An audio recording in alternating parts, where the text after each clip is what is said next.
The term high performance is often misused. Again, it could be seen as a sports system that allows people to achieve their ultimate potential. And I think clubs in particular are stuck right in the middle for those who need recreation and fun and play with mates, to the others that want a place where they can achieve their full and ultimate professional potential. Most coaches that work in the game and the clubs that host them tend to have to strike this balance.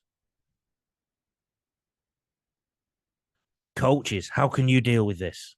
Teachers in education know this problem as differentiation, or in other words, treating every kid differently.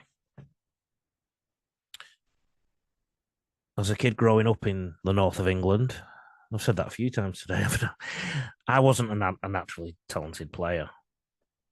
I probably wasn't made to play this game, if I'm honest, but I loved it so much. And it wasn't until the age of 15, 16 that I started to get some accolades from it.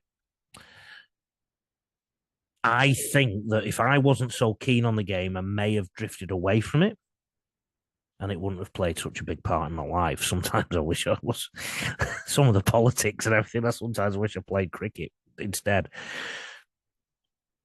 And I think I was written off by many coaches and not invested in a great deal at times. Told not to risk passing the ball because I was a forward. I've been told before that I couldn't tackle, and I remember one rep coach telling me that he felt I needed to get bigger, and that was the only bit of advice he could give me.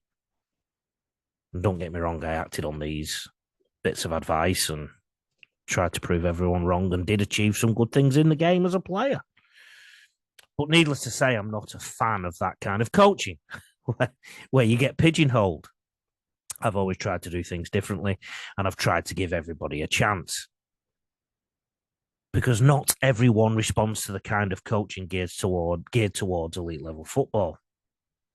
There's also a lot of current knowledge out there about learning difficulties, and the chances of players in your team having at least one player with some form of difficulty when it comes to learning is extremely high. I saw a stat this week that suggested at least 15% of the world has some form of disability. If a coach is dealing with a team and trying to differentiate, to use the teaching term, but trying to coach for different abilities within the group, here's some things that I've used in the past that have tended to work. And I think there'll be some coaches listening to this now whose ears are picking up, because so many of you that I've worked with have players of differing abilities in your team. Number one, if you have capable players and they're capable of doing this, ask them to mentor the less talented or experienced throughout your training. So essentially, if you've got 5 really good players and 4 of them are really good at passing down some advice, you've got 4 extra assistant coaches. Try and mentor them to bring that along. Number 2, less is more with the less talented players in your group. For every 2 or 3 bits of feedback you give to the talented or more experienced player, just use 1 bit of chunked feedback for the less experienced, because the reality is they might just be failing to understand it. Number 3, build rapport with every player, regardless of their ability.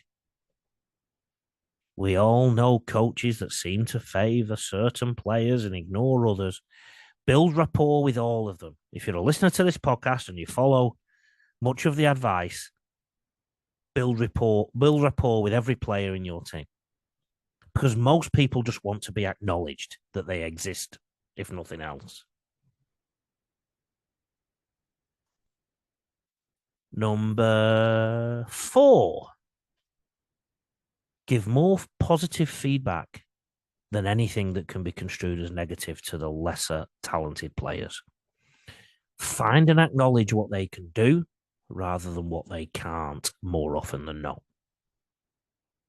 And even with the things that they can't do, The way you word it is very important. Let me help you do this. Try this, buddy, etc. Number 5. Many players actually know that they are unlikely to be in your run-on side or in the squad.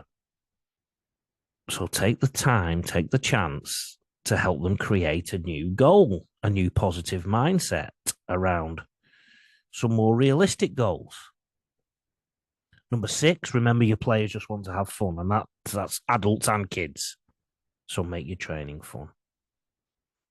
Number 7, many children who aren't confident in rugby league are often gun shy when it comes to collision.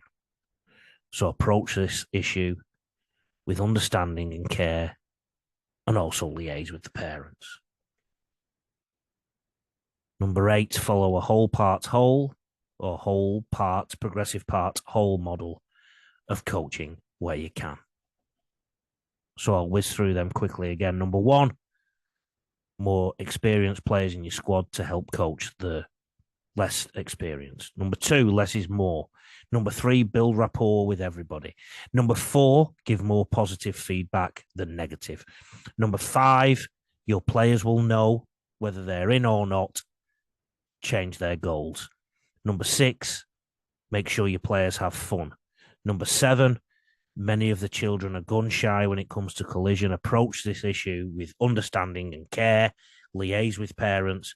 And what I should also add there is teach it gradually and safely. And then number 8, the whole part whole or whole part progressive part whole model of coaching where you can. That approach to a typical rugby league scenario might start with a good ball set. So attacking set structure in the opposition half. And that's traditionally 6 plays. We might go to the left to a scrum line. We might shift to the right on play 2, 3 passes. We might go back to a scrum line on play 3. We might shift back on play 4. Okay.